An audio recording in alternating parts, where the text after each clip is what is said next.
السلام علیکم۔ آپ کا میزبان عامر شہزاد ایک نئی ویڈیو کے ساتھ آپ کی خدمت میں حاضر ہے۔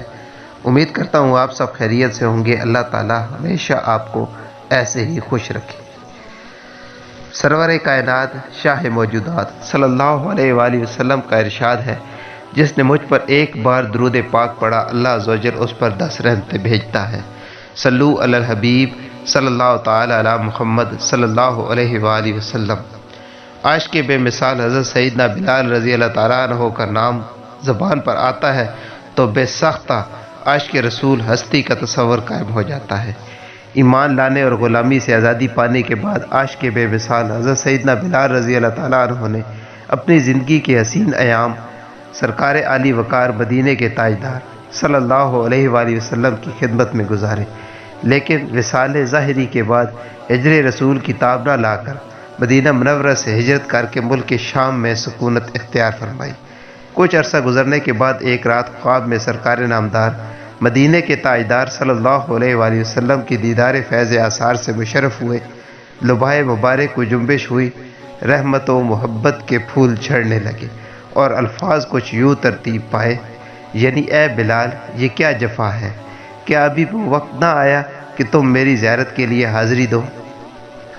عاشق بے مثال حضرت سیدنا بلال رضی اللہ تعالیٰ عنہ بیدار ہوتے ہی حکم سرکار صلی اللہ علیہ وآلہ وسلم کی تعمیل میں مدینہ منورہ کی جانب روانہ ہو گئے اور سفر کرتے ہوئے مدینہ کی نورانی اور پرکیف فضاؤں میں داخل ہو گئے۔ مدری سرکار صلی اللہ علیہ وآلہ وسلم کے مظہر پر انوار پر حاضر ہوئے، ضبط کے بندھن ٹوٹ گئے، آنکھوں سے آنسوؤں کا تار بن گیا اور اپنا چہرہ وزار پاک کی مبارک خاک پر مس کرنے لگے۔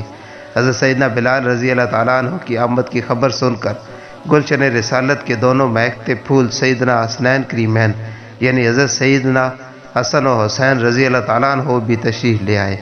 حضرت سیدنا بلال رضی اللہ تعالیٰ عنہ نے بے ساختہ دونوں شہزادوں کو اپنے ساتھ لپٹا لیا اور پیار کرنے لگے۔ شہزادوں نے فرمائش کی، اے بلال، ہمیں ایک بار پھر وہ اذان سنا دیجئے جو آپ نانا جان صلی اللہ علیہ وآلہ وسلم کی حیات ظاہری میں دیا کرتے تھے۔ اب انکار کی گنجائش کہاں تھی؟ چنانچہ حضرت سیدنا بلال رضی اللہ تعالیٰ عنہ مسجد نبوی کی چھت پر اس حصے میں تشریف لے گئے جہاں وہ حضور پاک صاحب لولاک سیاح افلاک صلی اللہ علیہ وآلہ وسلم کی حیات ظاہری میں اذان دیا کرتے تھے۔ جب حضرت سیدنا بلال رضی اللہ تعالیٰ عنہ نے اللہ اکبر سے اذان کا آغاز فرمایا تو مدینہ منورہ میں ہلبلی مچ گئی اور لوگ بے تاب ہو گئے۔ جب اشہد اللہ الہ الا اللہ کی کلمات کہے تو ہر طرف آہ و بکا کا شور برپا ہو گیا۔ پھر جب اس لفظ پر پہنچے اشہد ان محمد رسول اللہ تو لوگ بے تابانہ ایک دوسرے سے پوچھنے لگے، کیا سرکار نامدار صلی اللہ علیہ وآلہ وسلم مزار پر انوار سے باہر تشریف لے آئے ہیں؟ سرکار مدینہ صلی اللہ علیہ وآلہ وسلم کے وصال ظاہری کے بعد مدینہ منورہ میں اس دن سے زیادہ کبھی گرہ و زاری نہیں ہوئی۔ اس واقعے کے بعد عاشق بے مثال حضرت سیدنا بلال رضی اللہ تعالیٰ عنہ تا دم حیات سال میں ایک مرتبہ مدینہ منورہ حاضر ہوتے اور اذان دیا کرتے۔ جاہو جلال دو نہ ہی مال و منا دو، سوزے بلال بس میری جھولی میں ڈال دو۔ صلو علی الحبیب صلی اللہ تعالی علی محمد صلی اللہ علیہ وآلہ وسلم۔ معزز ناظرین، اگر آپ کو میری یہ ویڈیو اچھی لگی ہو تو پلیز اسے لائک کریں اور دوسروں کے ساتھ شیئر کریں اور ہمارا چینل اسلام کے نور کو سبسکرائب کریں۔ اپنا اور اپنے ارد گرد کے لوگوں کا ڈھیر سارا خیال رکھیے گا۔